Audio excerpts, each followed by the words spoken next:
factor the polynomial 3m squared minus 24m minus 60. So remember, the first thing that you always want to do when factoring any type of polynomial is to check and see if all of your terms have a common factor. So all three terms here, is there a common factor for the three terms? They don't all have an m, but if you look at the number factor, 24 divides by 3, and so does 60. So they do all have a factor of 3 in common. So let me factor that 3 out first and divide it from each term to see what remains of this trinomial. So the first term, the 3's divide, leaving m squared. The second term, 24 divided by 3, is 8. And that third term, that's going to divide to the 20.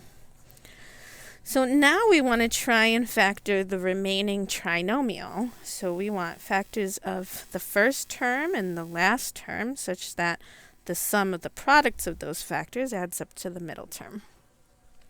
So m squared can only have factors of m, and 20 could have different factors here. 20 times 1, 4 times 5, 2 times 10. So let's try one out. 20 is a little high to get 8 for a sum, so it could be 4 times 5 or 2 times 10. Let's try 2 times 10. We know that they have different signs because the product is negative. And if the sum is negative, then the bigger number is negative. So 10 is bigger than 2. And multiply across, we have a positive 2m and a negative 10m. That adds up to negative 8m's.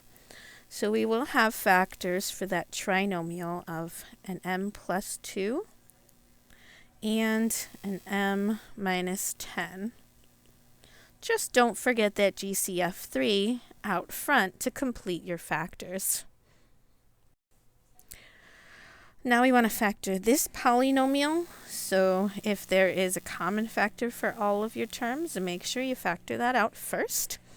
I do notice all terms have an x factor, and the lowest exponent is 2, so that's the most they have in common. And all of the numbers are even, so they do all have a 2 in common. So let's factor out this greatest common factor of 2x squared from each of the terms in the trinomial to see what remains. For the first term, the 2's cancel out multiplicatively, and x to the 4th divided by x squared is x squared by the quotient rule. The middle term, that the numbers divide to 13, and x to the 3 minus 2. And the last term, 84 divided by 2 is 42, and the x squareds cancel out multiplicatively. So now we want to see if we can keep factoring. Factor the remaining trinomial here. So factors of the first and last term, such that the sum of the products of those factors is the middle term. Factors of x can only be x, so that multiplies to x squared. And factors of 42 could be 42 times 1, or 2 times 21, or 6 times 7, or 14 times 3. I think that's it. So if we don't find what we need, I'll make sure, but let's work with what we got here. I'm guessing 42 and 1 cannot add up to 13 in any way. How about 2 times 21? Does that add up to 13? Doesn't look like it's going to. So how about 6 and 7? That could add up. Let's look at the signs. Same sign, both negative.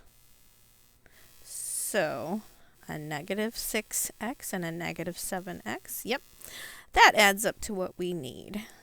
So we have factors of x minus 6 and x minus 7. Don't forget the GCF out front to complete the factorization for that polynomial. Our next example, we've got a special GCF here. When you have fractions, right, you need to have a GCF of the common multiple of the denominators. So there's only 2. And the numerator will be the GCF of all the numerators. well, because one of them is 1, they're not going to share any factors here. Doesn't look like x is a common factor, so GCF of 1/2 is all we have. And remember, if we're going to be dividing by a half, that's the same thing as multiplying by the reciprocal. So let me just multiply 2 times each of these terms to find the remaining polynomial. So 2 times a half is 1x squared for the first term. 2 times 5/2 is 5 times x for the second. And 18 times 2 is 36. So now that we've factored out the GCF, let's see if we can continue factoring the trinomial. So factors of the first and last term such that the sum of the products of those add up to the middle term.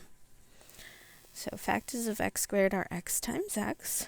Factors of 36 could be 36 times 1, 2 times 18. That's how we got here. 4 times 9. Ooh, 6 times 6. Well, let's see if we have what we need, and then we can keep going if we need to. So we need to get a sum of 5. 36 and 1 isn't going to cut it. 18 and 2, that's not going to work. How about 4 times 9? So different signs for these factors, and the bigger number is positive. So 9 is bigger. A negative 4x and a positive 9x add up to positive 5. Yep. So we know we've got the right factors here. We're going to take those cross terms. We have an x minus 4 and an x plus 9. Don't forget your GCF out front to complete those factors. And if you were to check by multiplying, you'd know if you did forget that GCF, it would not come out to the original polynomial, so you'd have to make sure that that's part of your factors as well.